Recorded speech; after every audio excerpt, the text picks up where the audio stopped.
Hello, everyone. I am Sharina Tidwell Watson, and this is Anaya Tidwell.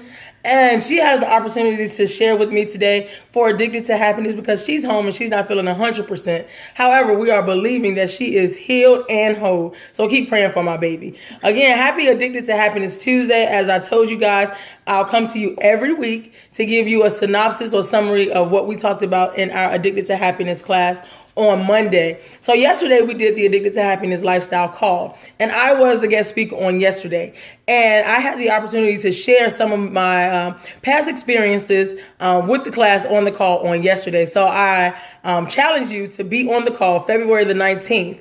That's our next call. However, I wanted to bring my daughter on the call, on the video today to share with you guys her perspective of what we're talking about. So the topic on yesterday was no invitation needed. And the reason I was able to come up with that is because I read a scripture in Isaiah 55, 1-3. And it reads, "Come, all who are thirsty, come to the waters, and you who have no money, come buy and eat. Come buy wine and milk without money and without cost." Verse 2, "Why spend money on what is not bread and your labor on what does not satisfy? Listen to me and eat what is good, and you will delight in the riches of fare. Give ear and come to me. Listen that you may live. I will make an everlasting covenant with you, my faithful love promised to David." So no invitation needed. The story that I shared on yesterday is when I was growing up, people would give out invitations in school for birthday parties, celebrations, end of the year parties, all kind of events. And for 4 years straight, I never got an invitation. So it made me feel less than. It made me feel inadequate. It made me ask myself, why not me? Was I too fat? Was I too black? Why was I ugly? Was I not good enough? Was I not a part of the clique? Whatever the case may be, Sharina did not get an invitation. So back then, I wasn't Sharina Tidwell Watson. I was Renee from Cheryl Road. And those who know Renee from Cheryl Road know I ain't played no games, right? So I'm trying to figure out, look, what's good? Why don't I have no invitation? What's wrong with me? Or, you going to give me an invitation. It is what it is. Or it's going to be some problems, right? Still got no invitation. So internally, I was hurt. Internally, I was broken. Internally, I was still trying to figure out what was wrong with me. So I want to share with you some points today in regards to not needing an invitation from no one else, not needing an invitation from them when God already gave you an invitation. So I wanted to bring on Anaya today to try to figure out, like, when people are at school and they're even in high school, when they're passing out invitations and, different people are talking about house parties or whatever parties they're going to, graduation celebrations, and you don't get that invitation, which it is digital now, or they send it by text. If you don't get that invitation, how does it make you feel? I feel hurt because I feel like I should be a part of everything else everybody should be a part of.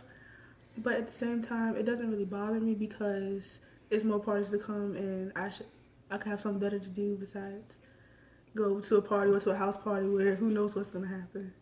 Awesome. So we learned that we create our own parties. We are the party. We are the life of the party.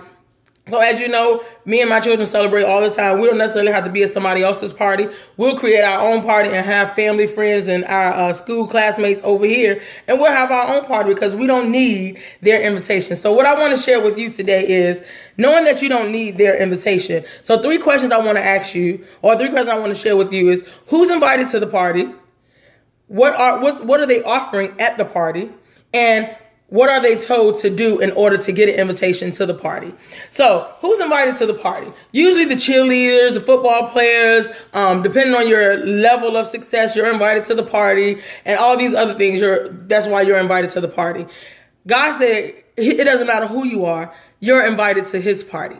And he's looking for those who are broke, those who may be rich, those who may have, those who may not have, whatever the case may be, he wants you at his party. Those who are thirsty, you've been invited to the party. In that verse that I read you, I think he invited you about 5 times when he said, come. He's inviting you to the party. So you don't have to have bundles of hair, the Peruvian, the Malaysian, Brazilian. You don't have to have 100% human hair in order to be accepted to the party. You don't have to have on the Christian Louboutins to come to the party. You don't have to have on Fendi or Coach or Coco Chanel. God invited you to the party. So it doesn't matter if you're invited by anybody else. Know who you are. Know whose you are. Be free from people and create your own party. You are the life of the party. Whether you're thirsty, broke, can't afford it, you're self-sufficient regardless of what it is, you're invited to the party. What's offered at the party? Usually when you go to a party, what do you normally enjoy at the party? Just being with my friends, having a good time, I guess, talking, laughing. Do they feed you guys? Do they give you drinks? Do they, give you a party favor when you leave? What do you get at the party? At house parties, they'll have like chips or something, but like if you go to a party that's like put together by somebody, you have to pay for it. Like you have to pay for it. Yeah. So in the scripture that I read, you go back and reread it. God said you don't have to have money to come to his party. He already paid the price for you. The cover charge is already taken care of. He said, come, I'll give you water, milk, and wine. You don't have to buy nothing to drink. So when he was talking about water, milk, and wine, what he's really talking about is he'll give you water, which will refresh you. He'll give you milk, which will nourish you. And he'll give you wine, which will cause exhilaration, meaning fun, dancing, youthful. He'll provide all those things for you. So you don't have to buy no hair. You don't have to buy no new outfit. You don't have to buy no new shoes. You don't need your friends to pay your way in because God already paid your way in. You don't have to buy anything to drink because he will give you something to drink. He'll also provide plenty. The benefits of coming to the party, the quality and the quantity. The quality is it's rich food. It's rich food. He's talking about his word. Get into his word. Rich food. He'll give you rich food. Come to his party. He'll give you plenty. We're not worrying about if they're going to run out of water, if they're going to run out of juice. Don't act brand new. I'm real transparent with you. When I used to go to the party, it said BYOB. That means bring your own bottle, right? So how many of you been to parties where you had to bring your own bottle? God said you don't have to bring none of that when you come to his party. When I used to go to parties, we used to have a bag of food, chicken wings, french fries, whatever it was.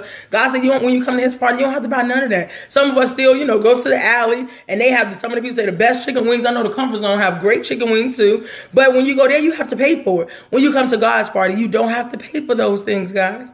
So why won't you come to his party if you've already been invited? You don't need another invitation. He invited you more than once. Stop looking to them and look to him. You don't need their party. In order to get an invitation to his party, what do you have to do? I'm going to read something to you. In order to come to his party, it says, come everyone who thirsts, come to the waters. He's telling you to come. In order to go to his party, there's 12 things that is going to take place. You have to come. And he who has no money, come. You don't need no money to come. Number 3, buy. He's already paid for it. Eat. He's already taken care of it. He tell you again, come. Buy wine and milk without money, without price. Why do we spend our money on that which is not bread, which is not going to sustain us? We waste our money on things that's not going to even sustain us. And your labor for which does not satisfy. You're laboring. You're out here chasing money. You're out here chasing dreams. You're out here doing all these things. And God just wants you to come. Seek him first. Listen diligently to me. We listen to people and we hear them, but do we actively listen to what they're saying? Do we actively listen to what God is telling us? He's giving us instruction. Do we actively listen? Hear me. Hear what I'm saying. And eat what is good. It is good. You're not going to have a stomach virus. You're not going to be hurting. Naya's dealing with the upper respiratory virus right now. People deal with food poisoning. All those things. Drink poisoning. God said, come. You won't be sick. It's going to satisfy you. It's going to sustain you. Delight yourselves in rich food, which is good, which is going to help you, not only you, but somebody else. Incline your ear to hear and come to me that your soul may live. So if you're malnourished, how can your soul live? If you're malnourished, how can you help someone else? And I will make you an everlasting covenant. How many covenants have we made with friends and boyfriends, girlfriends, jobs that are not everlasting? He's telling you to come. He's invited you multiple times. He's going to pay your way. He's going to give you food and drink. And he's telling you it's going to be everlasting. Just like he did for David. So is God waiting on you or are you waiting on him? You're definitely not waiting on him to invite you. He's waiting on you to RSVP. So if you don't RSVP to the party, guess what? You don't come. So if you don't show up, you don't listen actively to what he's telling you, you don't eat on the food that he's giving you, then what happens? You're malnourished. You're not refreshed. You're not exhilarated. So maybe that's why you find yourself in places of brokenness, find yourself in pain, hurting, chasing after another human being who's bleeding, who bleeds just like you. Why? Stop worrying about those parties. Stop worrying about those invitations. Don't worry about if people are going to invite you digitally or if you get an actual physical invitation. God invited you 5 times in this scripture. He says come, he says buy, he says eat and enjoy. What more can you ask for? So, are we waiting on God? No. What are we waiting for? We have to RSVP. So the class on yesterday talked about no invitation needed. Now that you know you've been invited multiple times, now that you know that God got you covered 100%, what will you do? Will you RSVP and come to the party? You going to the party? Of course. We're going to the party. You better go to the party. Again, Happy Addicted to Happiness Tuesday. Make sure that you RSVP. You've been invited. We're waiting on you. Have an amazing rest of the day. From me and Anaya.